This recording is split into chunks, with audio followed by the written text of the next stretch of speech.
Sa ngalan ng Ama at ng Anak at ng Espiritu Santo. Amen. Sumainyo ang Panginoon. At sumainyo rin. Mga kapatid, aminin natin ang ating mga kasalanan upang tayo maging marapat gumanap sa banal na pagdiriwang. Inaamin ko Sa makapangyarihan Diyos at sa inyo mga kapatid na lubha akong nagkasala sa isip, salita at sa gawa at sa aking pagkukulang. Kaya isinasamo ko sa mahal na Birheng Maria, sa lahat ng mga anghel at mga banal, at sa inyo mga kapatid, na ako'y panalangin sa Panginoong ating Diyos. Kaawaan tayo na makapangyarihan Diyos, patawarin tayo sa ating mga kasalanan, at patnubayan tayo sa buhay na walang hanggan. Amen.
Manalangin tayo.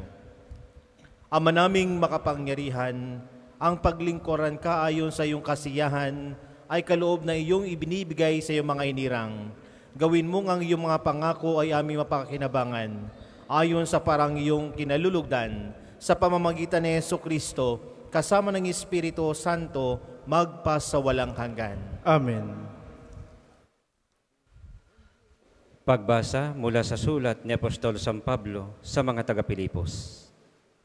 Mga minamahal, higit na kailangang maging masunurin kayo ngayon kaysa noong kasama ninyo ako. May takot at panginginig na magpatuloy kayo sa paggawa hanggang sa malubos ang inyong kaligtasan. Sapagkat ang Diyos ang nagbibigay sa inyo ng pagnanasa at kakayahang maisagawa ang kanyang kalooban. Gawin ninyo ang lahat ng bagay ng walang tutol at pagtatalo upang kayo maging ulirang mga anak ng Diyos, malinis at walang kapintasan sa gitna ng mga taong liko at masasama.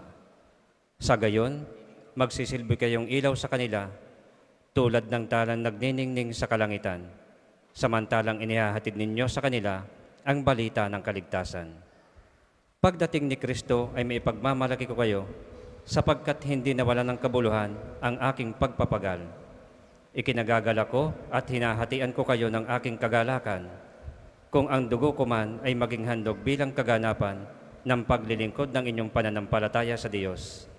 Kung magkagayon, dapat din kayong magalak at hatian ninyo ako ng inyong kagalakan. Ang salita ng Diyos. Salamat sa Diyos. Ang tugon po sa Salmo, Panginooy aking tanglaw, siya'y aking kaligtasan. Panginooy aking tanglaw, siya'y aking kaligtasan. Tanglaw ko'y ang poon, aking kaligtasan. Kaya walang takot ako kanino man. Sa mga panganib kanyang iingatan, kaya naman ako'y walang agam-agam. Panginooy aking tanglaw, siya'y aking kaligtasan. Isang bagay lamang ang aking mithiin, isang bagay itong sa poon hiniling, ang ako'y lumagi sa banal na templo, upang kagandahan niya'y mamasdan ko, at yaong patnubay niya ay matamo. Panginooy aking tanglaw, siya'y aking kaligtasan. Ako'y nananalig na bago mamatay, masasaksihan ko ang iyong kabutihan na igagawad mo sa mga hinirang. Sa Panginoon Diyos tayo magtiwala, ating patatagin ang paniniwala, tayo ay umasa sa kanyang kalinga. Panginooy aking tanglaw, siya'y aking kaligtasan. Magsitayo po ang lahat.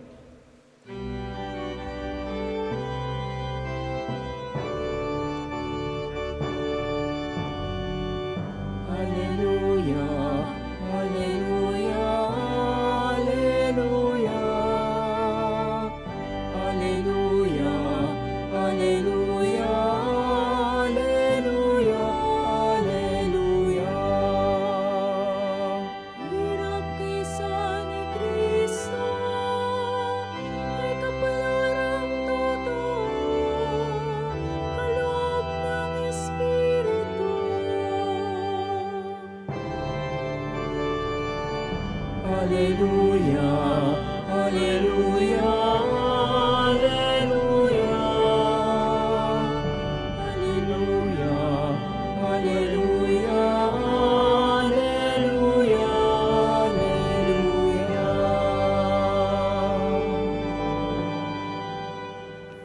Sumainyo ang Panginoon. At sumainyo rin. Ang mabuting balita ng Panginoon ayon kay San Lucas. Papuri sa iyo, Panginoon. Noong panahon iyon, sumama kay Jesus ang napakaraming tao. Umarap siya sa kanila at kanyang sinabi, "Hindi maaring maging alagad ko ang sino mang umibig sa kanyang ama at ina, asawa at mga anak, mga kapatid at maging sa sarili niyang buhay nang higit sa akin. Ang sino mang hindi magpasan ng sariling krus at sumunod sa akin ay hindi maaring maging alagad ko. Kung ang isa sa inyo'y nagbabalak magtayo ng tore, hindi ba uupo muna siya at tatayakin ang magugugol para malaman kung may sapat siyang salaping may pagpapatapos niyon? Baka mailagay ang mga pundasyon, ngunit naman hindi may patapos. Siya'y kukutyain ng lahat ng makakakita dito. Sasabihin nila, nagsimulang magtayo ang taong ito, pero hindi naipatapos. O sinong hari na makikipagdigma sa kapwa-hari ang hindi muna uupo at pag-aaralang mabuti kung ang 10,000 niyang kawal ay may sasakupa niya sa kalaban na may 20,000 tauhan. At kung hindi niya kaya, malayo pa ang kalaban, ay magsusugo na siya ng mga kinatawan upang makipagkasundo. Kayo hindi naman, hindi maaring maging alagad ko ang sino mang hindi niya tatalikdan ang lahat sa ng bagay." Mga kapatid, ang mabuting balita ng Panginoon. Pinupuri ka namin, Panginoon sa Kristo. Magandang tanghali po sa inyong lahat. Noong mga nakarang araw po, lalong-lalo na po nung Lunes, ang tema po ng ating Ebanghelyo ay patungkol po sa pagiging mapagbigay o generous heart, kumbaga. Yan po ang panawagan sa atin ng ating Panginoong Jesucristo na maging bukas ang ating puso na tumulong sa mga nangangailangan. At kahapon naman po ang ating Ebanghelyo ay patungkol po sa pagtawag ng ating Panginoong Jesucristo.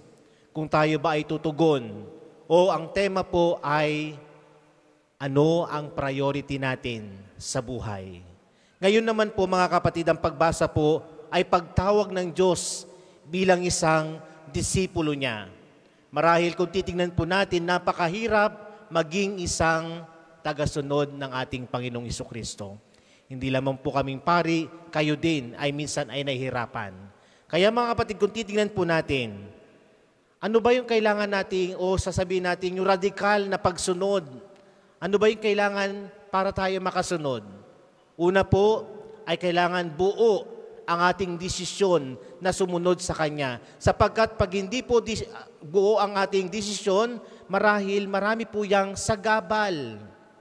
Ayaw nating iwanan ang mga material na bagay. Ayaw nating iwanan yung mga mahal natin sa buhay. Kung titingnan po natin mga kapatid, ito ang minsan nagiging sagabal para tayo makasunod sa ating Panginoong Jesucristo. At ang pangalawa po ay kailangan po nating magkaroon ng detachment, lalong-lalo na sa mga material na bagay na ito, na ibinibigay sa atin na makamundong bagay na ito. Sapagkat yan po ang magiging tunay na hadlang para tayo ay makatulong sa ibang tao o sa ating Panginoong Jesucristo. Kaya mga kapatid, kung titingnan po natin, isang hyperbole o dalawang hyperbole ang sinasabi sa Ebanghelyo. Yung una, sinasabi doon, kapag ikaw ay nagtayo ng isang tore, kailangan mo munang tignan kung kaya ng iyong gagastosin o yung savings mo. No? Titignan mo, o baka naman nagpatayo ka ng poste.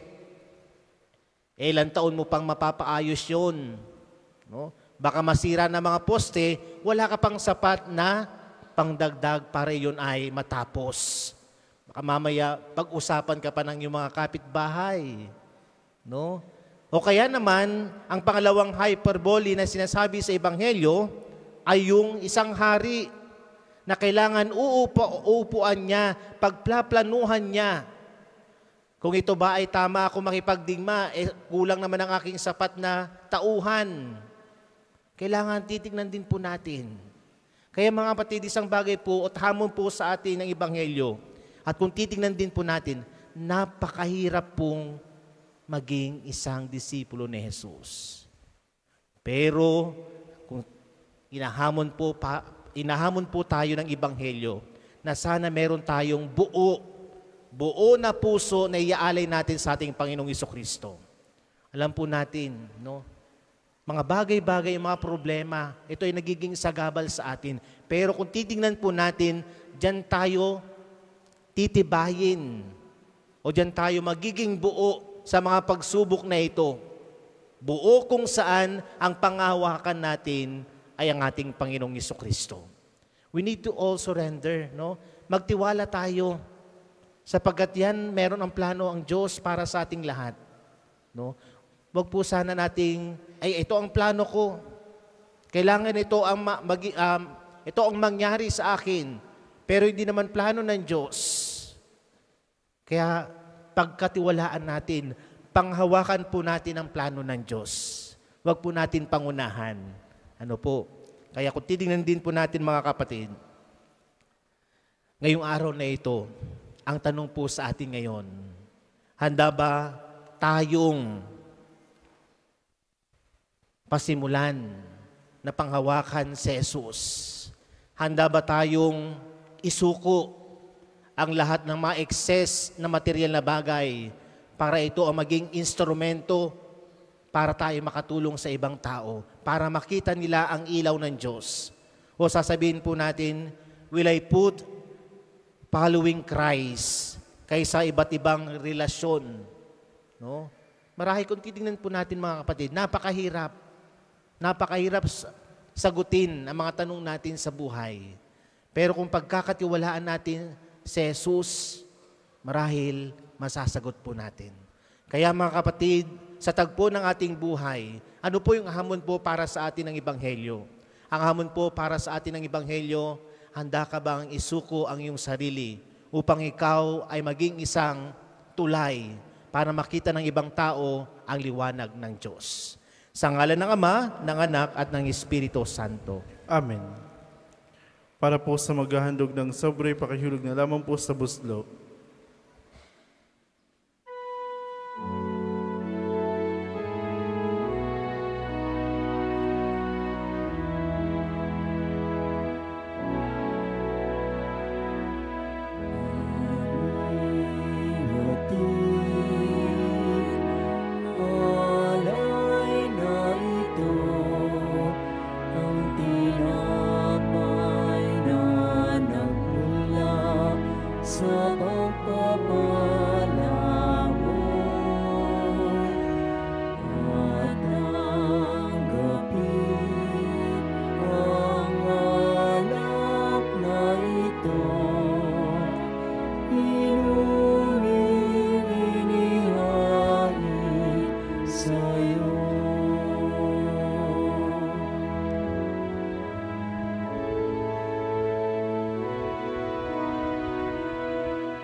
Magsitayo po lahat.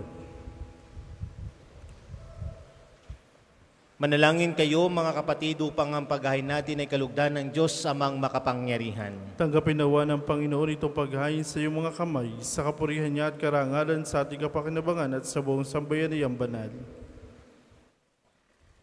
Ama naming lumikha, ang paghahain namin ito ay naging dalisay nawa at maging banal na pakikinabang namin sa iyong awang dakila. Sa pamamagitan ni Jesucristo, kasama ng Espiritu Santo, magpa sa walang hanggan. Amen. Sumainyo ang Panginoon. At sumainyo rin. Itaas sa Diyos ang iyong puso at diwa. Tinaasa namin sa Panginoon. Pasalamatan natin ang Panginoong ating Diyos. Marapat na siya'y pasalamatan. Ama naming makapangyarihan, tunay nga marapat na ikaw aming pasalamatan. Pinagbibigyan mong ito'y aming maihayag, kahit na ito'y walang anumang may daragdag. Sa kadakilaan sa iyo ay likas. Sa pagpupuri namin ang makikinabang, ay kami ring iyong pinapakiharapan. Sa pamamagitan ng iyong anak na minamahal, kaya kaisa ng mga anghel na nagsisiawit ng papuri sa iyo, nang walang humpay sa kalangitan, kami nagbubunyi sa iyong kadakilaan.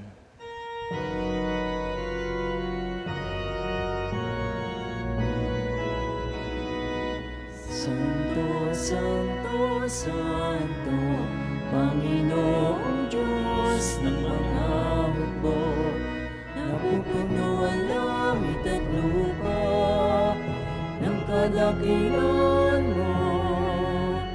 Hosana, Hosana, sa kaitaasan, pinagpalang na paririto sa ngalan ng Panginoon. Hosana, Hosana, sa kaitaasan.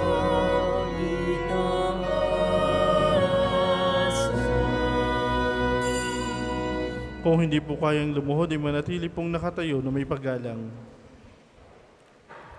Ama naming banal, ikaw ang bukhal ng tanang kabanalan. Kaya't sa pamamagitan ng Espiritu, gawin mong banal ang kaloob na ito upang para sa amin maging katawan at dugo ng aming Panginoong Hesukristo. Bago niya pinagtiis ang kusang loob na maging handog, hinawakan niya ang tinapay, pinasalamatan kanya, pinaghati-hati niya iyon at iniibot sa kanyang mga lagad at sinabi, "Tanggapin ninyong lahat ito at kanin. Ito ang aking katawan na ihahandog para sa inyo."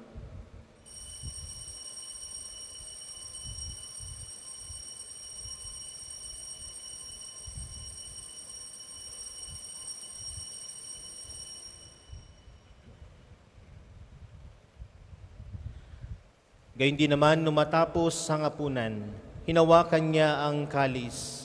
Muli kanyang pinasalamatan. Iniibot niya ang kalis sa kanyang mga lagad at sinabi, "Tanggapin ninyong lahat ito at inumin. Ito ang kalis ng aking dugo, ng bago at walang hanggang tipan. Ang aking dugo ni bubuhos para sa inyo at para sa lahat. Sa pagpapatawad ng mga kasalanan, gawin ninyo ito sa pag-alala sa akin."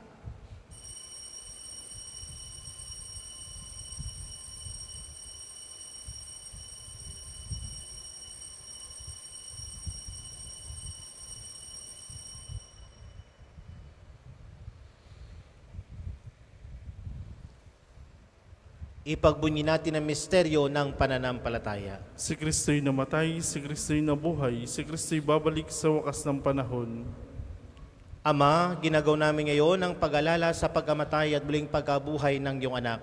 Kaya tinialay namin sa iyo ang tinapay na nagbibigay buhay at ang kalis nagkakaloob ng kaligtasan. Kami nagpapasalamat dahil kami iyong minarapat na tumayo sa harap mo para maglingkod sa iyo. Isinasamo namin kami magsalo-salo sa katawan at dugo ni Kristo ay mabuklod sa pagkakaisa sa pamamagitan ng Espiritu Santo. Ama, lingapin mo ang simbahan laganap sa buong daigdig. Puspusin mo kami sa pag-ibig, kaisa ni Francisco na aming Papa at ni Gilbert naming Arsobispo at ng Tanang Kaparian. Alalahanin mo rin ang mga kapatid naming nahimlay na may pag-asang sila'y muling mabubuhay. Gayon din ang lahat ng mga pumanaw. Kaawaan mo sila at patuloyin sa iyong kaliwanagan. Kaawaan mo at pagdapating kaming lahat na makasalo sa iyong buhay na walang wakas. Kaisa ng mahal na Birheng Maria na ina ng Diyos, ni San Jose na kanyang kalinis-nisang esposo, kaisa ng mga apostol at ng lahat ng mga banal na namuhay dito sa daigdig ng kalugod-lugod sa iyo, may pagdiwang nawa namin ang pupupuri sa kararangal mo sa pamamagitan ng iyong anak na aming Panginoong Hesukristo. Sa pamamagitan ni Kristo, kasama niya at sa Kanya, ang lahat ng parangal at papuri ay sa iyo, Diyos samang makapangyarihan, kasama ng Espiritu Santo, magpasawalang hanggan. Amen.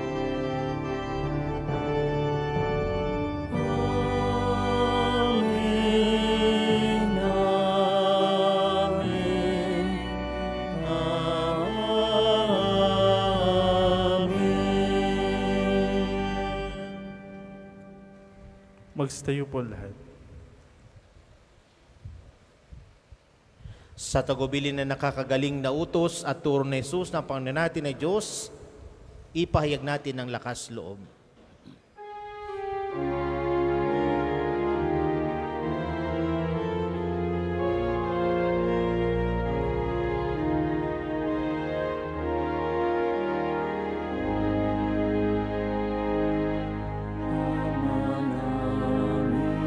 Sumasalangit ka, sambahin ang ngalan mo.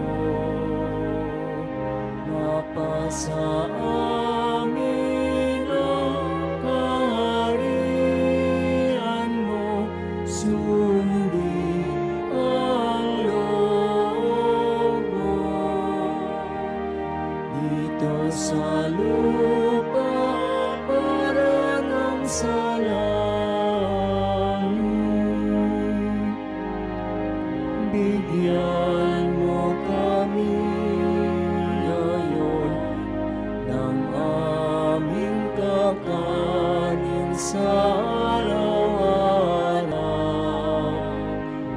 At patawarin mo ang aming mga sala para ng pagpapatawad namin sa nagkakasala sa amin. At huwag mo kaming ipahintulot sa tukso, at iadya mo kami sa lahat ng masama. Iniling naming kami adya sa lahat ng masama, pagkalooban ng kapayapaan araw-araw. Iligtas sa kasalanan at ilayo sa lahat ng kapahamakan, samantalang aming pinananabikhan ang dakilang araw ng pagpapahayag ng tagapagsaming Jesucristo. Sapagkat sa'yo nagmumula ang kaharian at kapangyarihan at ang kaluwalhatian magpasawalang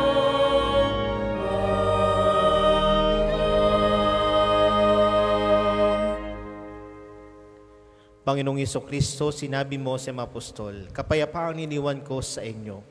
Ang aking kapayapaan ang binibigay ko sa inyo. Tungayan mo ang aming pananampalataya at huwag ang aming mga pagkakasala.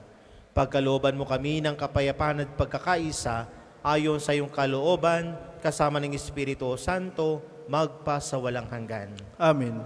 Ang kapayapaan ng Panginoon ay laging sumainyo. At sumain niyo rin. Magbigayan kayo ng kapayapaan sa isa't isa. Kordero ng Diyos na nag-aalis sa makasalanan sa libutan, maawa ka sa amin. Kordero ng Diyos na nag-aalis sa makasalanan sa libutan, maawa ka sa amin. Kordero ng Diyos na nag-aalis sa makasalanan sa libutan, ipagkaloob mo sa amin ng kapayapaan. O hindi po kayang lumuhod, di manatili pong nakatayo na may paggalang.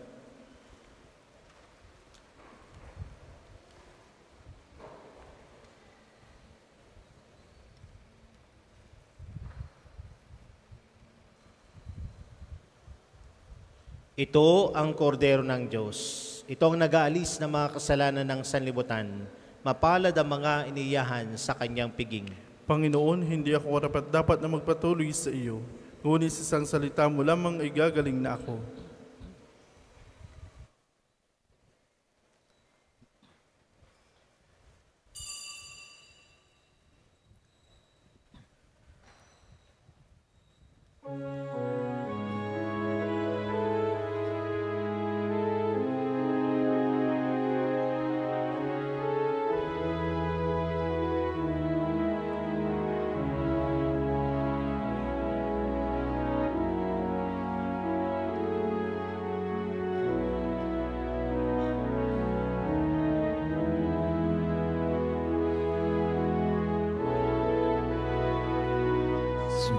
sa akin ang Espiritu ng Panginoon.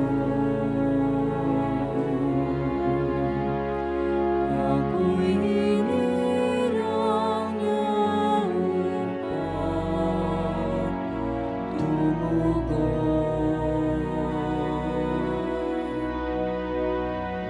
sa daing ng mga aba at ihatid sa mga dukha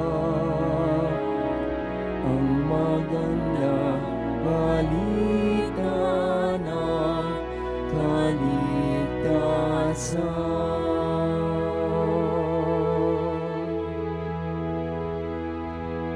Sinugo ako upang ipahayag ang kalayaan sa mga bihag. Bigyang paningin ang mga bulan, dalhin ang nasa dilim sa may liwanag.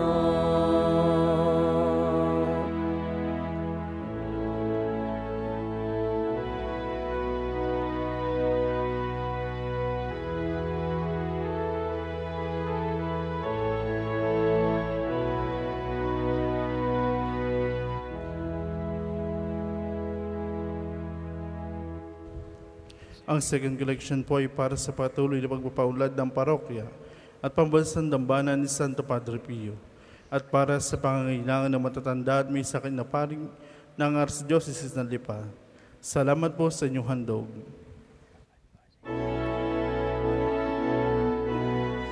Nasa akin ang Espiritu ng Panginoon. Ako'y hinirang niya upang tumugon sa daing ng mga aba at ihatid sa mga dukha magandang balita ng kaligtasan.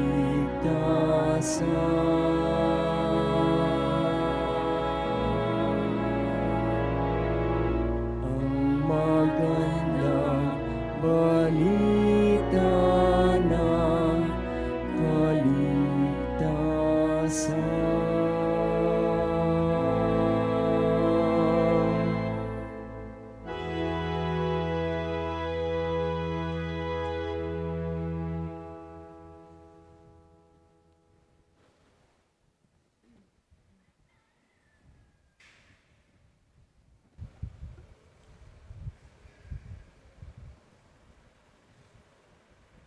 Magsitayo po lahat. Manalangin tayo. Ama naming mapagmahal, lubusin mo na sa amin ang kagalingang bigay ng iyong pag-ibig na ngayon ipinagdiriwang at kami naway magkaroon ng ganap na kaunlaran upang sa lahat ng aming pinagkakalabahan, ikaw ay aming mapagbigyang kasiyahan sa pamamagitan ni Jesucristo kasama ng Espiritu Santo magpa sa walang hanggan. Amen. Pananalangin ng pagtitiwala kay Santo Padre Pio. Padre Pio, taga Petrelcina, mongheng banal, pintakasing santo ng milenyong kasalukuyan. Gabay namin sa pagtahak sa landasing makalangit, takbuhan sa pangangailangan, huwaran ng pagtitiis. Sa iyo namin nilalapit aming mga kagipitan, sa iyo po ibinibilin kalusugan at kabuhayan.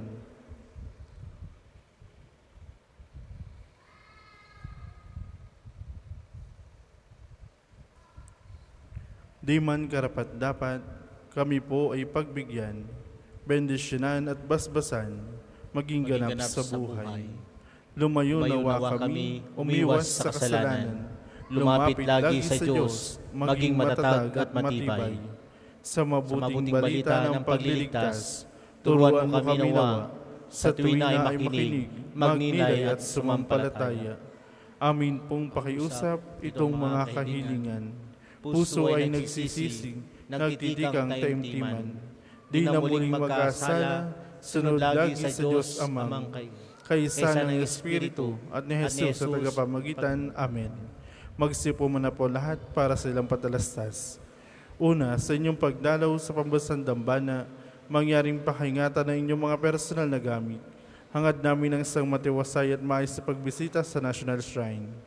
Ikalawa, nakahanda na po sa bandang unahan ng ating main church ang paglalagyan ng mga sobre na pangalan ng inyong mga mahal na yumao. Sila po ay ating ipinagnonobena mula ika-1 hanggang ika-9 ng Nobyembre at buong buwan nating ipagdarasal ang kapayapaan ng kanilang kaluluwa. Makipag-ugnayan lamang po kayo sa ating mga tagapaglingkod para sa mga sobre. Ikatlo, bahagi din ng ating pamimintuho kay Padre Pio at pagdarasal para sa kapayapaan ng kaluluwa ng ating mga namayapang mga mahal sa buhay. May mga available pong rose candle sa paligid ng simbahan na maaari nating sindahan sa Chapel of Reconciliation bilang tanglaw sa ating mga mahal na pumanaw. Ikaapat, pinsalang dulot na nagdaang bagyo. Panoorin po natin ito.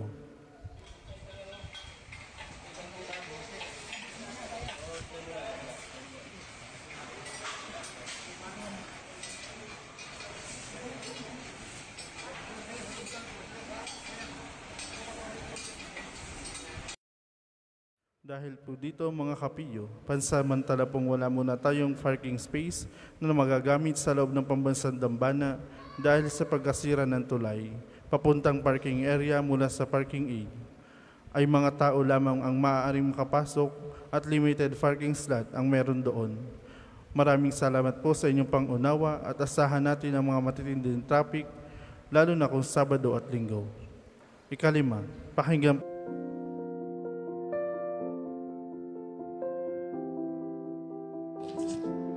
Ito po si Arch B, ang inyong arsobispo, at sa ngayon po ay nandito ngayon sa Roma. Ako po ay patuloy nagdarasal para sa ating lalawigan sapagkat matapos na nasalanta tayo ng bagyo, maraming naghihirap at maraming nangangailangan ng dasal. Sa ngayon po ako ay humihingi ng tulong sa inyo, lalo na sa mga kapatid natin na salanta ng bagyo. Mahalaga na tayo magtulungan tulad na nangyari sa atin nung mga nakaraang taon. Sumabog ang Bulkang Taal, nagka-COVID tayo. Ipagpatuloy po natin ang magandang gawain ng isang Batanggenyo, nagtutulungan, nagbabahaginan, at nagdarasal para sa lahat. Ipadala po ang inyong tulong sa pamamagitan ng LASAC o Lipa Archdiocese Social Action natin sa pamumuno ni Father Jas Shapko.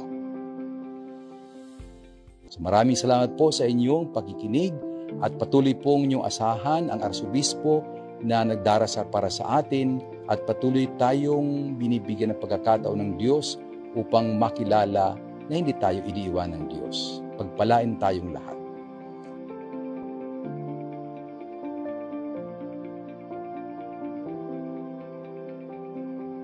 bilang pagtugon sa patuloy na pagdami ng mga bumibisita sa pambansang dambana, simula po ngayong Disyembre ay magkakaroon na po tayo ng karagdagang misa mula Lunes hanggang Sabado.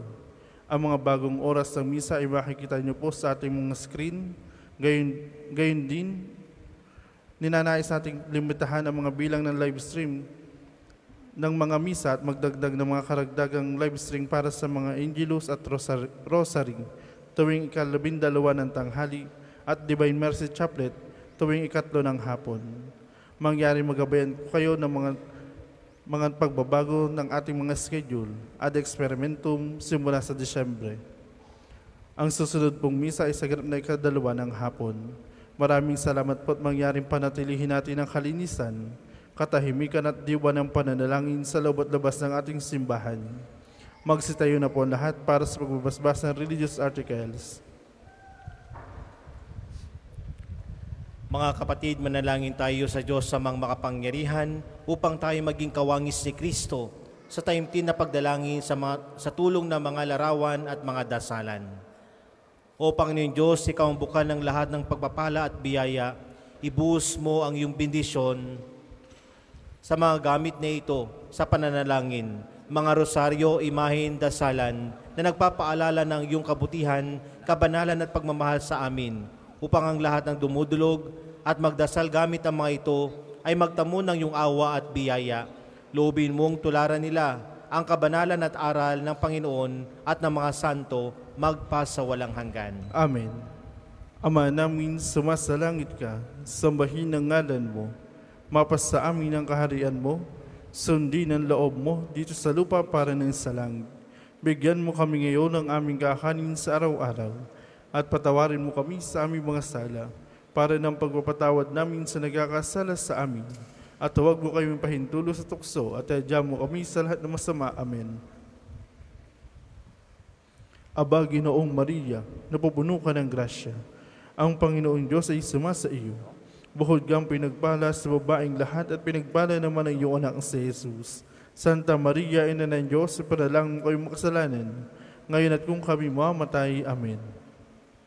Aba, Ginoong Maria, napupuno ka ng grasya.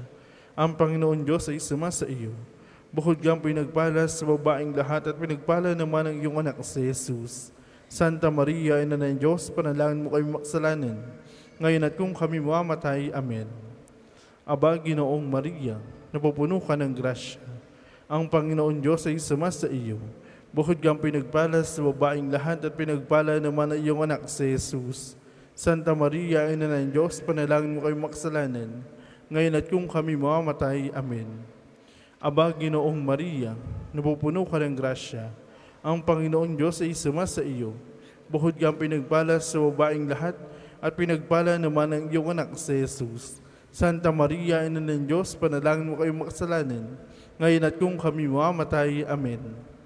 Aba, Ginoong Maria, napupuno ka ng grasya. Ang Panginoon Diyos ay sumasa iyo. Bukod kang pinagpala sa babaeng lahat at pinagpala naman ang iyong anak si Jesus.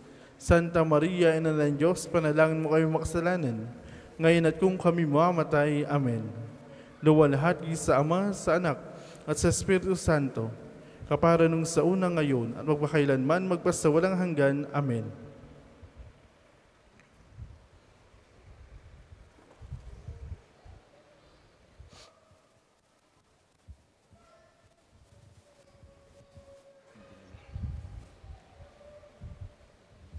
Kapayapaan kailanman ang igawad na may kapal sa mga yumao nating mahal. Sila nawa ay silayan ng ilaw na walang hanggan. Ama namin, Sumasalangit ka, sambahin ang ngalan mo, mapasa amin ang kaharian mo, sundin ang loob mo dito sa lupa para ng sa langit. Bigyan mo kami ngayon ng aming kakanin sa araw-araw, at patawarin mo kami sa aming mga sala, para ng pagpapatawad namin sa nagkakasala sa amin. At huwag mo kami pahintulot sa tukso, at iadya mo kami sa lahat ng masama. Amen.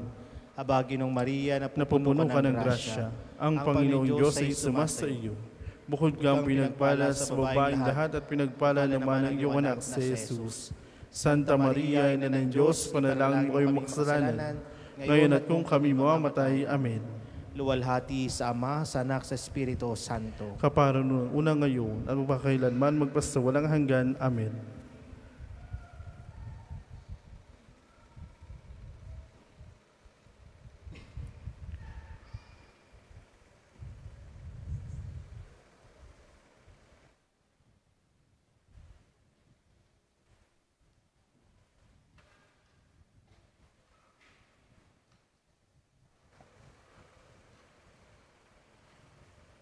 Sumayin niyo ang Panginoon. At sumain niyo rin. At pagpalain kayo na maparang Diyos Ama, Anak, at Espiritu Santo. Amen. Tapos ng ating banal na misa, umaikang taglay ang kapayapaan ni Kristo. Salamat sa Diyos. Mabuhay ng sa